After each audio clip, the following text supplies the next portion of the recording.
Autoline Daily is brought to you by Siemens PLM Software, transforming the process of innovation.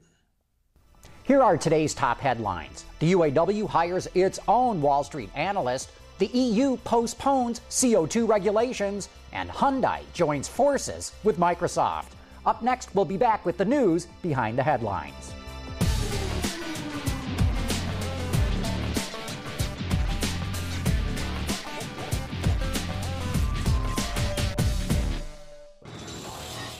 This is Autoline Daily for Monday, November 3, 2008, and now the news. The United Auto Workers Union sent a strong signal it's going to oppose any merger between General Motors and Chrysler. The Wall Street Journal reports the UAW just hired Wall Street analyst Steve Gursky to help in review any merger proposals. A couple of years ago, Gursky was also an advisor to GM. He's exactly the kind of advisor GM and Cerberus will not want to see sitting across the table from them. The European Union agreed to move back the date that would force automakers to build cars that only average 130 grams of CO2 per kilometer. They were supposed to hit that level in 2012, but now that date has been pushed back to 2015, reports Agence France Presse.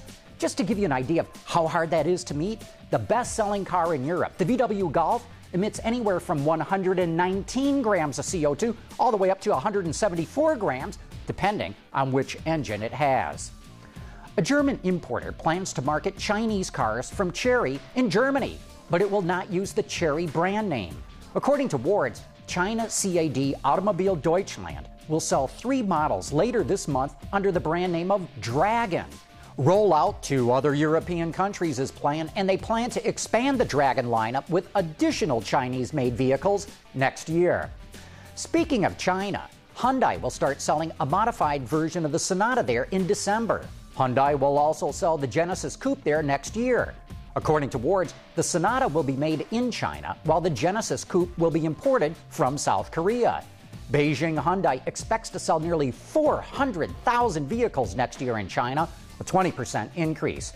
And speaking of Hyundai, it just opened a new IT center today in Korea in conjunction with Microsoft. Steve Ballmer, the CEO of Microsoft, and Mong-Koo Chung, the CEO of Hyundai Kia, attended the opening. The facility is designed to help develop advanced navigation systems and telematics products and technologies that get information, communication, and entertainment into cars. GM's light truck chief is still bullish on the truck segment. In a report from Wards, company vice president and vehicle line executive Gary White remains optimistic that the truck segment can sustain an annual sales rate of 2 million units in the American market. The T900 platform that underpins GM's full-size trucks and SUVs remains one of the company's most profitable vehicle architectures. Coming up next, a look at how Lincoln is trying to break out of the clutter in advertising the new MKS. We'll be back right after this. Siemens, transforming the process of innovation. Back when Ford had its premier automotive group, the Lincoln brand was little more than an afterthought. But now that Aston Martin, Jaguar, and Land Rover have been sold off, Lincoln can finally get some development dollars of its own. The brand's newest model is the MKS.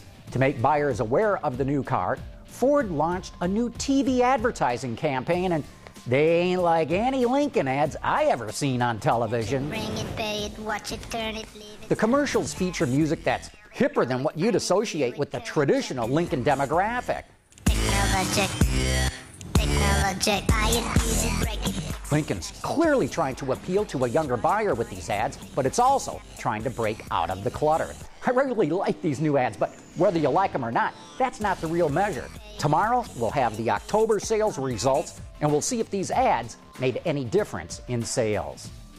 And that's it for today's top news in the global automotive industry. Don't forget, you can get podcasts, transcripts, and a whole lot more at our website, AutolineDaily.tv. Thanks for watching. We'll see you tomorrow.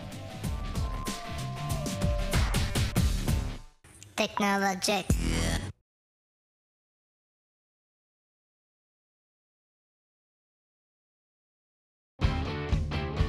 Visit our website for even more great content all week long.